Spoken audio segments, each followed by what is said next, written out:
So good evening. Welcome to the demo meeting orientation. Happy Monday. I was mentioning to Joe that we do have some leads that we're working towards. We had one in Central that is a little less likely. We actually have two in F that are more likely. We have one up in Central that is likely to start moving forward in the next couple months. And depending on the interest generated by a mailing that's going to start going out in about a week or two, the whole district is up for grabs. We have the opportunity this year to start a whole bunch of clubs because I'm not happy that clubs went away over the past few years, but it means that there are huge opportunities for us to open corporate and community clubs over the next year plus. Starting clubs can go quickly. DJAB took literally less than 10 days. We were really motivated. On the other hand, there are other clubs that it might take a while longer, and that's fine.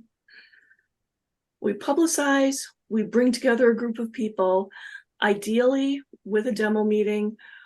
We try to bring together 40 people.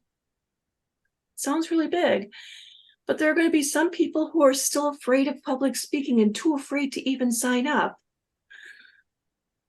So they don't. On the other hand, there are going to be some people who really want to get this started, and they will continue helping us do meetings after the organization meeting to start their icebreaker, to get used to being officers, to learn a little bit more about how to hone their speaking skills and impromptu speaking and evaluation skills. And then maybe after a few more meetings, there's going to be the opportunity to have 20 people filling out those forms so we can start a club. Generally, it's going to take a couple months. Sometimes if we get contacted by somebody and they have corporate pressures going on and they just can't get together for a demo meeting, or it's taking forever to get together with the HR people, sometimes that runway goes longer and longer. It doesn't mean that it's hopeless. It just means that it's going to take some more time and it's a little less predictable. So we have a really wide variety of time frames here. Sometimes it's really quick, sometimes it takes a longer time, but they all involve spark plugs, they involve a demo meeting, an organizational meeting, and from existing Toastmasters, they're going to need people who are willing to help at the demo meeting. They're going to involve people who are willing to be sponsors and mentors. So that's where you guys come in. As we find out about organizations that are willing to help with organization and sponsorship of a club, the next step is going to be to offer a demo meeting. Now, sometimes we can have a demo meeting that's a fairly solid framework of a regular meeting. We'll have like 5 or 6 regular Toastmasters, and we'll show people exactly what a Toastmasters meeting is like. You'll have a Toastmaster, you've got a speaker, you've got table topics, general evaluator, the reports. So you'll have the timer and the grammarian, as well as the speech evaluator. And there's a good chance that either the Toastmaster or the speaker might come back and allow for some type of a question and answer segment afterwards. That's a traditional way of doing a demo meeting. However, it's a little labor intensive. It means that we need to have, 5 or 6 people. We need to make sure everybody knows exactly what they're doing. On the other hand, there is a chance to go more minimalist with maybe 2 or 3 Toastmasters. And occasionally one of those Toastmasters might even be hybrid, like virtual. So when we do something like that, it's going to be more a matter of one person is going to be the Toastmaster leading a round robin evaluation and doing the question and answer segment at the end. The other Toastmaster is going to be doing the speech, leading table topics, and possibly helping with a little bit of timing or grammarian, just to give a little hint of what the extra roles can do. 2 people, but they would have to be really confident and really excited about Toastmasters, because as spark plugs, as people who are getting your whole club excited, it's going to be really important that those people that are up front make sure that great information is conveyed and all the excitement of being in Toastmasters is shared. Do we have any questions so far? So far, so good? Okay. So when we're thinking of a sample agenda for a demo meeting, here's one that's going into chat. It's fairly standard, close to the one of, it's very close to a regular meeting. It's frequently about 5 or 10 minutes at the very beginning to give a little overview about what Toastmasters is, what to expect a little bit. And then another 10-15 minutes after the meeting to make sure people have a great idea of what's expected and encourage them to get those forms filled out and answer any outstanding questions. Again, we can minimize by shrinking it down to just 2 or 3 people, or we can have multiple Toastmasters at one of these demo meetings and allow more people to have that one-on-one contact with different attendees. And depending on who's available and what the structure of the organization sponsoring is, sometimes one will work a little bit better than the other. Sometimes if we have, a corporate club that's trying to be born, we're going to end up having fewer people supporting the demo meeting just because fewer people tend to be available during the day. And if a club really wants to be in person and does not have the facility for anything virtual, again, that's going to affect who is able to show up.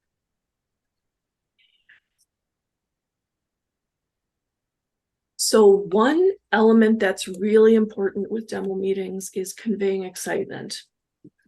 Not crazy lunacy insanity, but the excitement and the positivity that comes from having that self-confidence and personal growth that Toastmasters gives us. Being supportive of one another, accepting the fact that sometimes you're going to have things change in the middle of your plans, and knowing that you can handle what circumstances can dish out at you. Having that positivity is really important. And again, we're not talking brainless cheerleading, but positive feedback, happy faces, being able to share that positivity without being mindless. If you're doing table topics, don't talk about people dying. If you're doing a speech for a demo meeting, make it inspirational or humorous. Be positive. Now, with all evaluations, you know that we don't try to totally sugarcoat it. We don't want to just have people think, oh, they're only going to tell me the good stuff. No, we're going to be real. We're going to say, this is my opinion. I think that you could improve the structure by breaking down the points a little bit better and then offering stronger segues. Is that being mean-spirited? Is that being heartless? No. We're here to get better, and you're not going to get better if people don't give you that actionable, supportive feedback. But again, supportive, positive message, that's going to be important. One gentleman who came up with a way of focusing some of the psychology of sales into a demo meeting is this Mr. Furbush guy. I watched a couple of his videos, and he comes up with a couple different tweaks to, depending on how big the group is or what kind of a club you're trying to go for, ways to encourage people to step up. One thing he tries to do is near the beginning, he'll try to psych people out a little bit by telling them, oh, we're going to have somebody stand up for 3 minutes and give a speech. And then he'll walk through the crowd. Everybody's avoiding his eye contact. Walk through the crowd some more. And everybody's feeling those butterflies. Everybody's nervous. Everybody's a little bit scared because everybody would rather be the guy in the casket than the guy at the podium next to the casket. But then he says that feeling, that concern, that fear, that's what Toastmasters eliminates. And the feeling that you have right now, that relaxation, that's what Toastmasters gives you. And he encourages us to share that visceral option because people are doing the feelings at that point.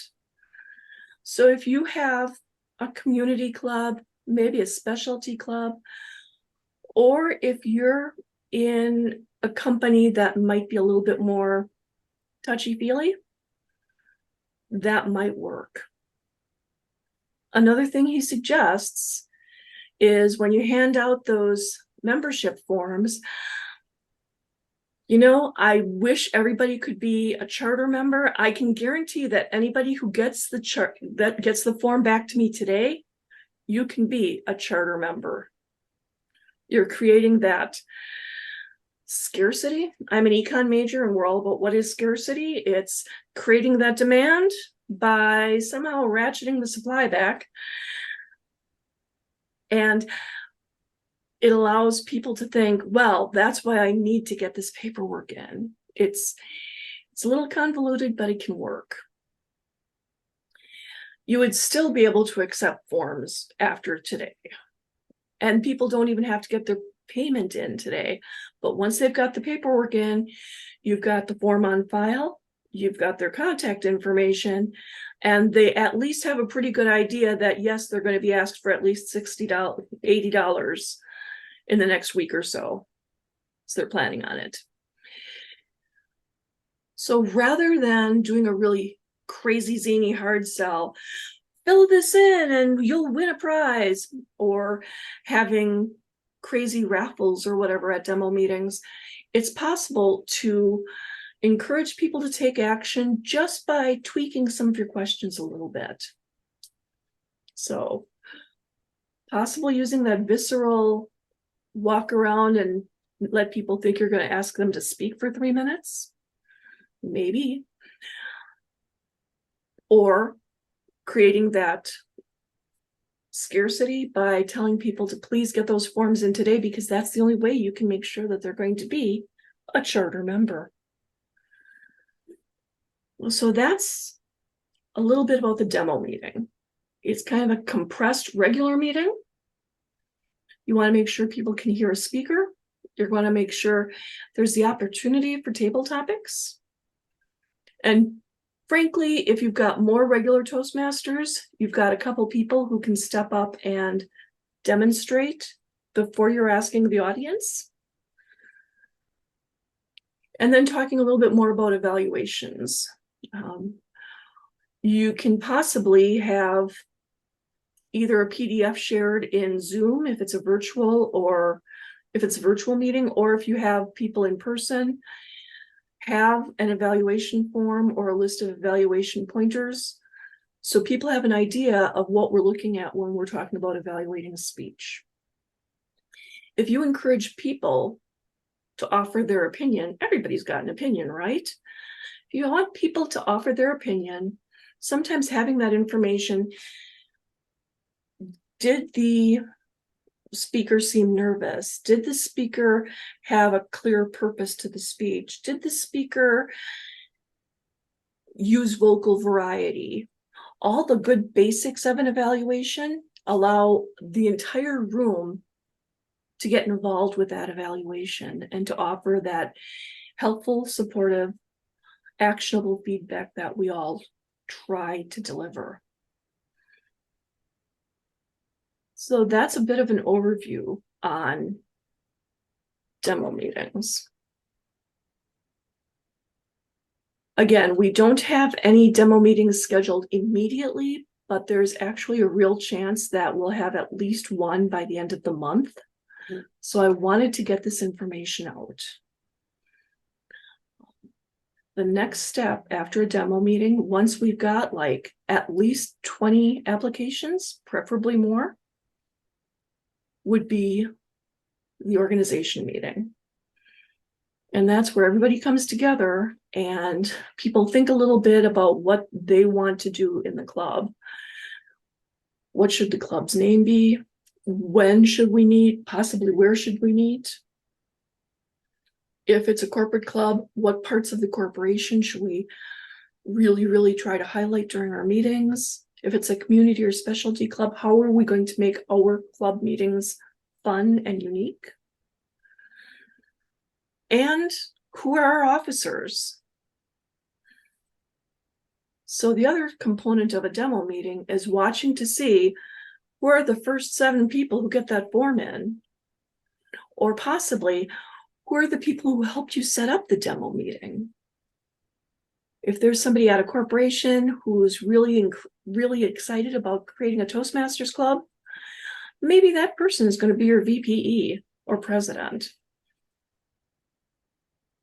So being able to depend on that demo meeting to give you information for your organization meeting can also help. But that's going to be 2 separate meetings. And then after the organization meeting, if you've got at least 20 membership forms, you can get that stuff mailed in. We'll get it sent into home office and get the club moving, get it toward charter. If you're in a community, if you're working toward a community club and you had 15 people, which frankly can be a pretty big deal if you're in a non-dense area, maybe with that first demo meeting, 15 people is a great start. Encourage them to reach out to additional people. Make sure you are leveraging all sorts of public relations avenues. There's, Meetup, there's Facebook, there's Nextdoor, there's LinkedIn, there's local groups for different communities throughout the state. There's newspapers and radio stations that do public PR, that do free PR. So these are all ways that you can bring in even more people to the next meeting. And the next meeting probably wouldn't be exactly a demo meeting. Maybe you'd have one person do their icebreaker, but you'd start setting up that regular agenda and you'd have a discussion about how do you want to set this club up? Who's going to be the officers? What specific elements do you want to add to the basics of the agenda? Do you want a joke master? Or if this is a corporate club, is there a specific corporate element we should add? I visited the Caterpillar Club and they would frequently have the floor safety element at the beginning of their meeting. They would talk specifically about the safety requirement that was happening that month, because every month industrial corporate groups will emphasize a specific safety aspect, and that's exactly what Caterpillar Toastmasters were doing. They would emphasize that safety aspect because they had people from the offices and people from the floor, and it was important for the corporation to get that safety information out. Other times corporate clubs might highlight I was with Manpower, they would highlight interview skills frequently because they had temps that they would be basically renting out to the clients. So that would be another way of making sure that the corporate element was still present in the meeting. If you're in a town that's really popular for something, if we would start a club we're looking at starting a club in Green Bay again. Maybe it might have something to do with Packers. It's been done.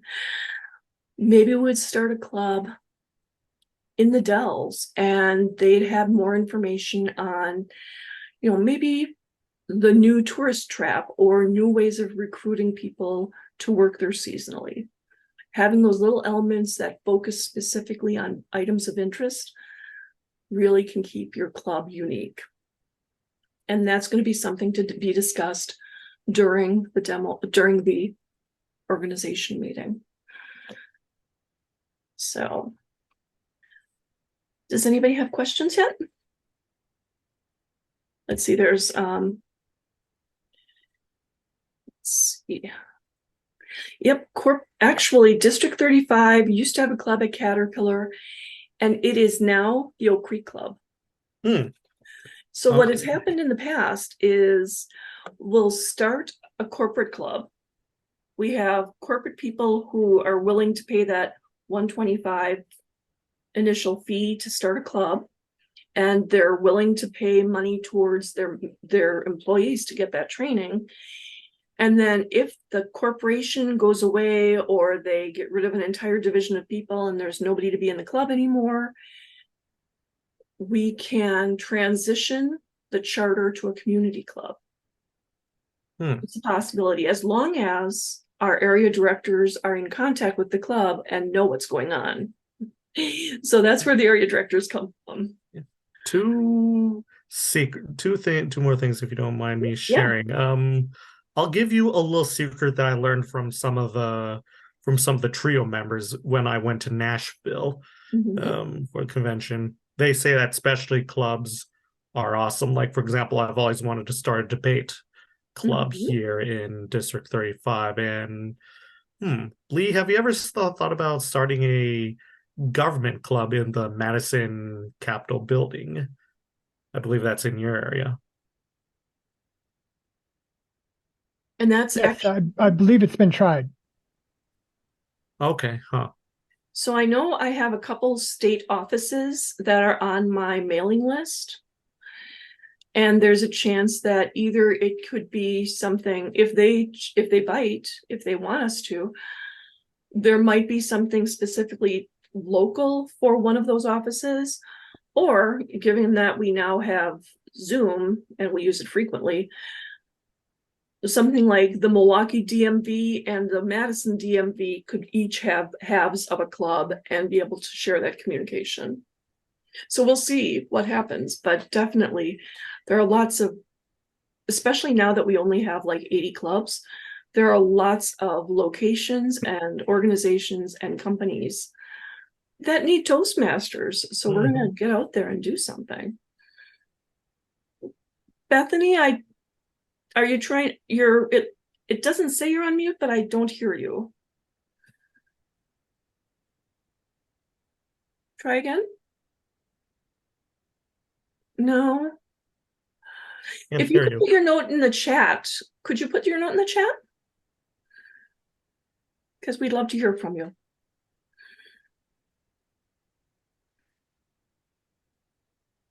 So what I'm hoping is that we'll be able to have people in all the divisions be available, not necessarily at the drop of a hat, but if we have a few people in every division, we have greater flexibility to have demo meetings and organization meetings and, get more organizations, corporations into Toastmasters, because while sometimes the virtual aspect can work, and we actually had 2 or 3 clubs in the past few years just using virtual. Some places are really, really, really going to prefer that in person. So that's why I'm also trying to do that.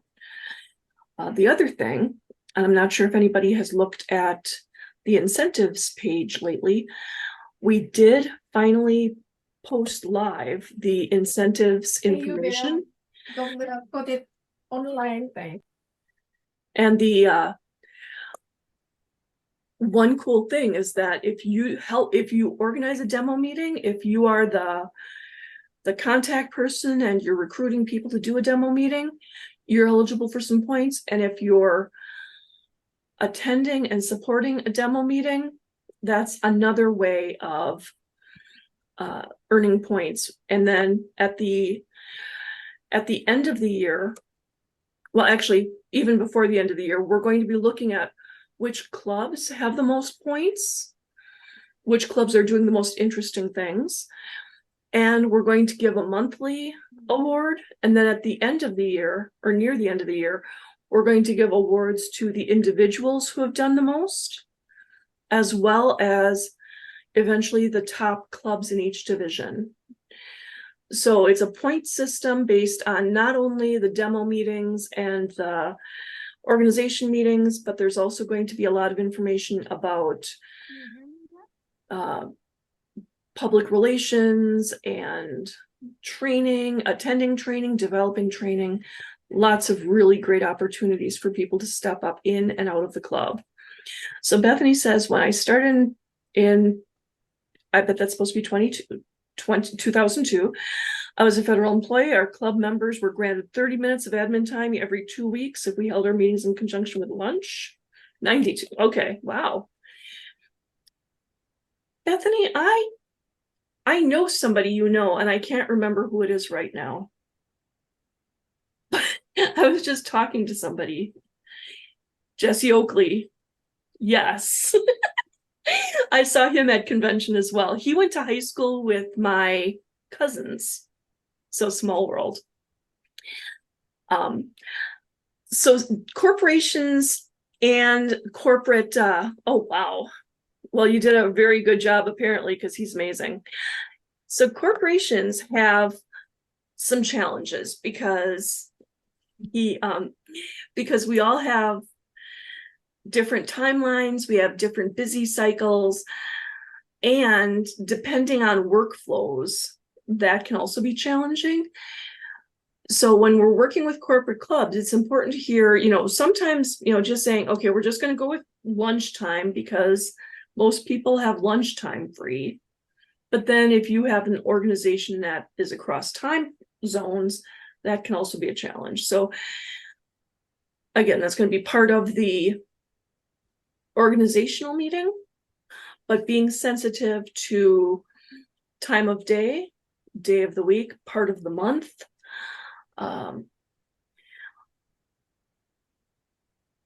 Toastmasters don't have to meet every month. We do have to meet, I believe it's 12 times a year. And that way, when we have college clubs, they can take off for those 3 or 4 months. And historically, there have been some old school clubs that would actually take off for a couple months during summer because they were off on vacation or whatever. And then they would still come back together during the regular year from, September through June and, work that way. If you work with an accounting organization, there's a chance that since the majority of their clients require a lot of work from January through April or from February through April, maybe they're going to say, we're not going to meet for those months, but we'll meet the other 8 or 9 months. Being sensitive to the different corporate workflows is part of that organizational meeting structure.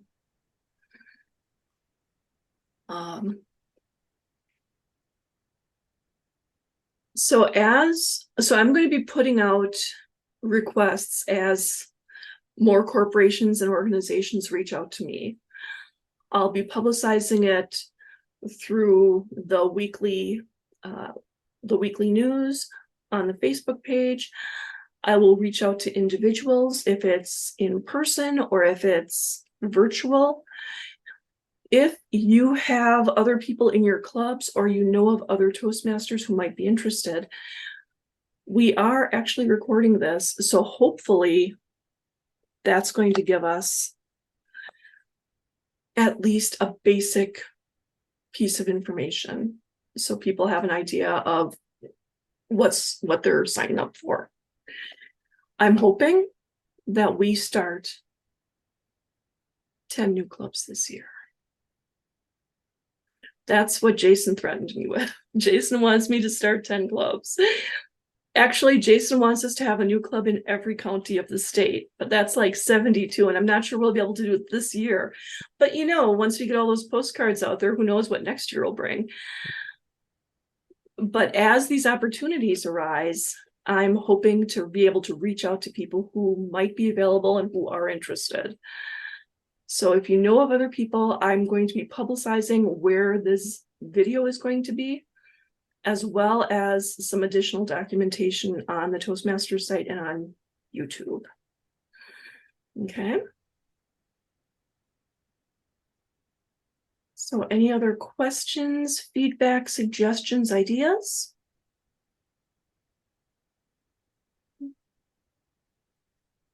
Teresa, this is not directly Sorry, go ahead, related. Lee. Sorry, Lee? This is not directly related to the demo meeting, but how soon do you need to get sponsors, club sponsors arranged? Well, I'm hoping to have a demo meeting at the end of the month over in F. So at that point, I would need sponsors and mentors starting to sign up. And that's a good question, because sponsors are the people who help clubs walk through their demo meeting and the few meetings before they get chartered. It's mostly guiding the officers, getting the meetings really solid, and encouraging people to work within pathways as far as do their icebreakers. And then the mentors are going to be the people who are with the club for about 6 months between the day they're sponsored, 6 months out. Again, they're working with the officers. They might be working on extra training. They might be encouraging the club to try things outside the club, because there's the good chance that there's going to be contests or TLIs or other activities going on, area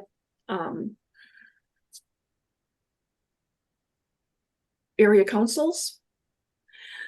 So all of these different ways of bringing people not only to do better in the club, but also to gain that networking opportunity that we have in Toastmasters. That's what the mentors are going to be helping with. And of course, as part of that mentoring, making sure that the officers are actually recruiting new members and reaching out to people to bring new members in. Frankly, people will start as Toastmasters. Not everybody renews. Some clubs, it can be a pretty steep drop off. And that's why people have to recruit right at the beginning as well. So mentors have that specific task to focus on, helping to recruit new members and work toward membership growth or maintenance, as the case may be. So right, sponsors and mentors are going to be definitely people that we're going to need to bring in. So should I be encouraging, when I'm working with people in my division, like my area director, should I say, Okay, cool. consider being a I'll be out there sponsor, when I'm ready. Sorry. consider being a mentor, club mentor? Either would be great. So the difference between the two, especially time-based, the sponsors often have less of a window, because if you've got a really focused corporation that really, really wants to have a club, they might have, you know, their demo meeting and they might charter within 2 months. It can be very quick. If it's a community club and people are away on summer vacation or something, it can stretch out over a longer period of time. I've heard some horror stories about clubs in, some parts of the country where they'll just keep on working on it for a couple years. And there's a fixed window. You can't take more than 2 years to start a club. But again, that sponsorship, that'll vary a lot. The mentorship is specifically 6 months. Another thing that comes into the equation is going to be club coaches. That's another way to get your DTM. And again, you're talking to people, you're mentoring the individuals, your eyes on the prize as far as, increasing membership and focusing on education. With coaching, it's at least 6 months up to 2 years. So it can be a longer runway, but you're working with people who might already know a little bit more. Sometimes that means you're breaking bad habits, but sometimes it can mean that you're holding people more accountable. People know they're supposed to be posting to Facebook every 2 weeks. They're not doing it. People know they're supposed to be putting up bulletin board stuff. They're not doing it. People know they're supposed to be giving actionable, helpful feedback during evaluations and typing it up so people can keep track of their speeches, and they're not doing it. So coaching sometimes has a large element of accountability. So that window is biggest. Mentoring is about 6 months. Sponsoring really varies. It can be, with DJAB, it was 10 days, but sometimes it can be over a year. So it does vary. And it depends on, sponsors tend to be working with the person who is sponsoring the club itself and encouraging them to bring in more members, or possibly if it's a community club or they're at work and this is their employer, the sponsors might be that spark plug working to bring more people into the club. So it's definitely a VPM, VPPR on steroids. Mark? Hi, Teresa. Thanks for the information. I did have a question about the qualification process, because I think if anybody just kind of says, "Hey, I want to start a club at my company," but they haven't done their homework, then there may be something more that they have to do before they're ready for a demo meeting. So I was wondering, what does that process look like that comes to the point up where we decide that they're ready to, or they're ready for a demo meeting for us to come in? So usually what will happen is individuals will let the club growth director know, and that's me this year. And that means that I would usually need to work with somebody. If it's a corporate club, I'd work with somebody in HR or the corporate training program. If it is a community club and the sponsor wants to start a community club, we would brainstorm about how to find the people who need this club. So if it's a corporate club, we want the corporation to support the club with the new club fee, and talk about either paying or compensating for member dues. Some corporations are just like, yeah, here, take the money. Some corporations will require a speech or two or a few roles or something like that over the course of 6 months, and then they'll compensate. Some companies will compensate for a limited percentage. Some companies are like, you're getting a free space, what more do you want? So it's talking to that corporation to find out what they're willing to give us, how they're willing to support the members, making sure that the members know that this is a way of not just having a fun lunch period, but how these things can fit into the corporate goals. So, and then once that happens, often the HR people are going to be assisting us in bringing people into those meetings. So we would still want that spark plug who came up with the idea, but we would definitely build a team in the corporate suite. So, okay. Joe? Thank-